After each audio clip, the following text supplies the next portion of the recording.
I read somewhere that today's gospel passage is the most studied passage in the entire New Testament. Now, why would that be? Well, think about it. It's the cornerstone of our faith, isn't it? Love of God and love of neighbor. Love. Friday afternoon, I got a copy of the bulletin for this weekend, and I started just browsing through it. And of course, I know nobody's doing that right now, right? Okay.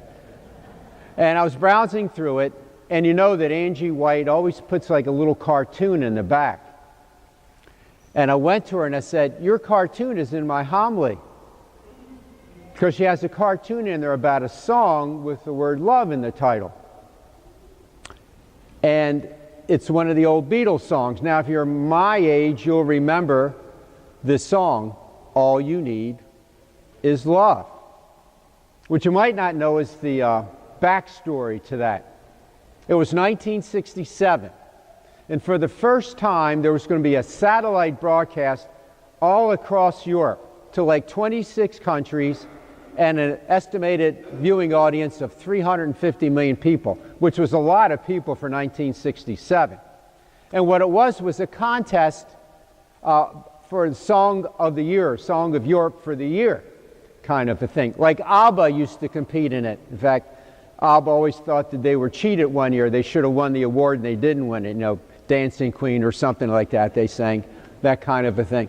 But BBC went to the Beatles and said, "Can you write a song to represent Great Britain in a competition?"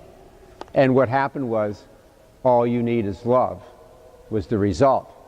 I guess we all need love, don't we? Today we continue with another one of those confrontations, what scholars call that challenge riposte, where a group challenges Jesus with a question and he parries back, that's riposte from a fencing term, and shames them. See, they're trying to test them. They want to shame him in public because this is a honor-shame culture. So they want him to lose honor in the public's eye. And typically, Jesus is a master at this. He wins all of these. And typically, he never answers their question either, if you go back and kind of list them all. He gives them a question that they can't answer, and then they leave in shame. But like last week about the poll tax, the census tax, he actually answered them. And today, he's actually going to answer them. And you got to remember that in this culture, any question is not asked innocently. They're not really interested in getting information back. They're interested in just testing and shaming the person that they're asking. But on the surface, this seems like a reasonable question. Remember, the Pharisees had identified 613 commandments in the law, the Torah, the instruction, those first 5 books of what we call the Old Testament. Who could remember 613 commandments? Now, I'm not going to embarrass anybody by saying, recite the 10 commandments, but I bet you not all of us could recite the 10. 613? What do you do? Well, different teachers would do different things. It was pretty clear that certain commandments were more important than others. So they would call those heavy commandments, like the 10 commandments, or light commandments, like, and I urge you to do this, go to Deuteronomy chapter 22, verses 6 to 7. And you're going to find there a commandment about what to do when you come upon a nest with a mother bird and her baby birds. What can you do and what can't you do? And just like at the end of the 4th command where it says, you keep this commandment so that it'll go well with you when you inherit the land, kind of a thing, you know, you'll be prosperous. It's the same reward for doing that as obeying the 4th commandment when you read it, okay? So some were heavy and some were not so heavy, were slight, okay? Others would come up with kind of a catchphrase to kind of summarize everything.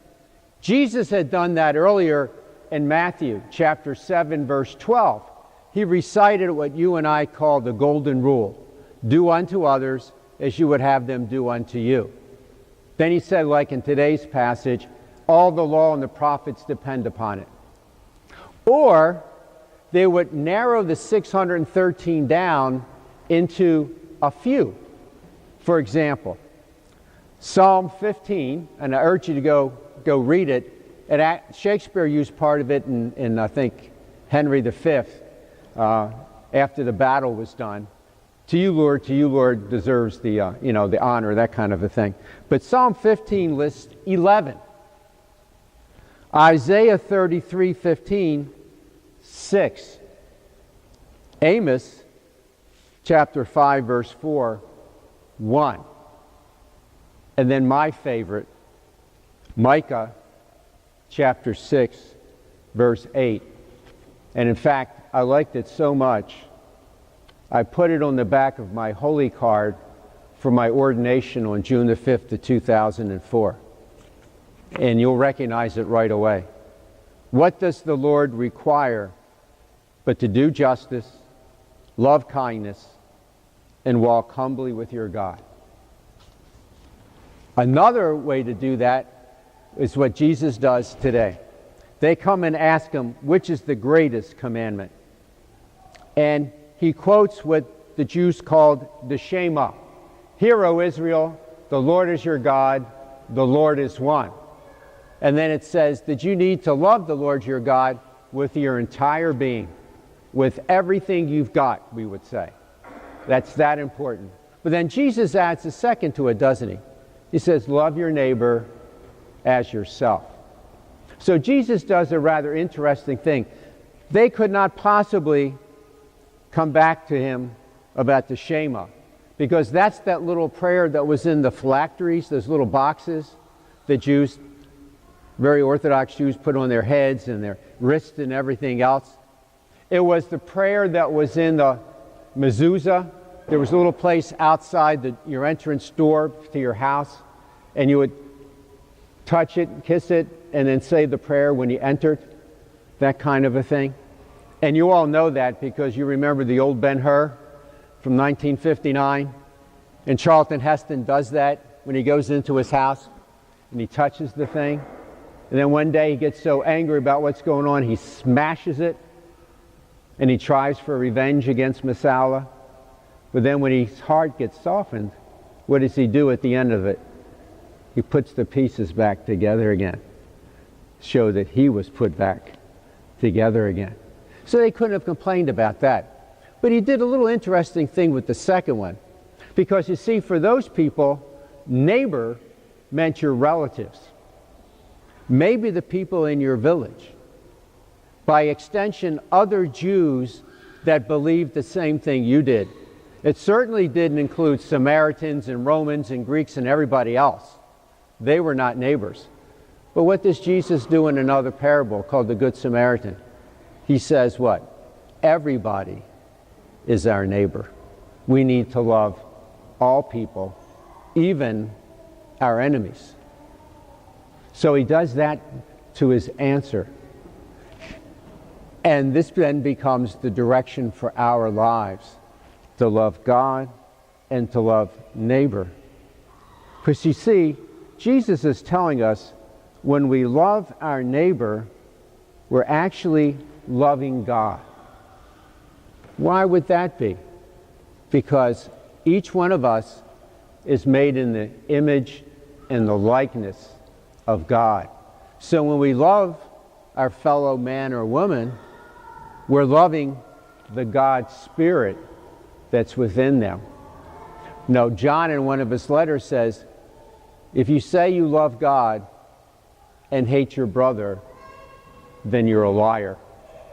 Because how can you say you love the God you can't see when you can see the brother and sister you can see? So we're meant to love God and neighbor. And why is that? Because you and I are meant to love the same way that Jesus loves.